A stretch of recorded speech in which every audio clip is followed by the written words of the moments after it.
Hi, I'm Dr. Shefali Tyagi. I'm the practicing obstetrician and gynecologist working for Motherhood Hospital, Sarjapur Road, Bangalore, India.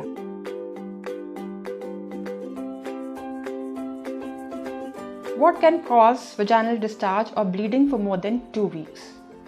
Now, there can be n number of reasons why the bleeding will persist for more than 2 weeks. The most common of them is a hormonal imbalance.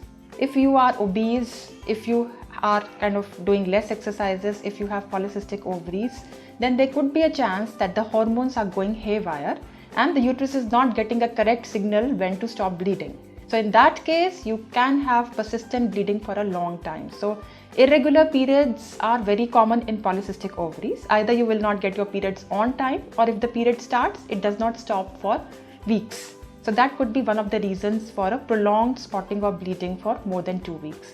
Then another reason could be infection.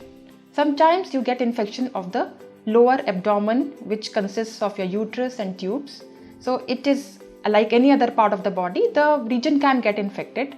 In that case, the persistent bleeding could be a symptom, along with maybe pain abdomen in the lower abdomen and persistent white discharge. So in that case, you must get checked by a gynae to see whether any infection is there.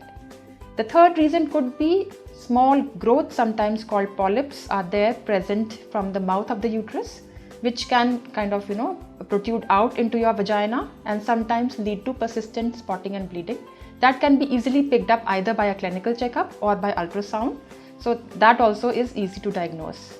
Sometimes the local vaginal injury or vaginal infection can also lead to bleeding for a longer time. It might not be coming from the uterus. It can be a local cause, that some rawness, some abrasions in the vagina which continues to spot. So these are the most common reasons why you could have bleeding for a longer time. Again, the ingestion of some drugs like anti-epileptics or any other antibiotics, they can also have effect on the periods. So the period can continue for a little longer time. In any of these cases, please consult a gynecologist, because to continue bleeding for 2 weeks is not considered normal.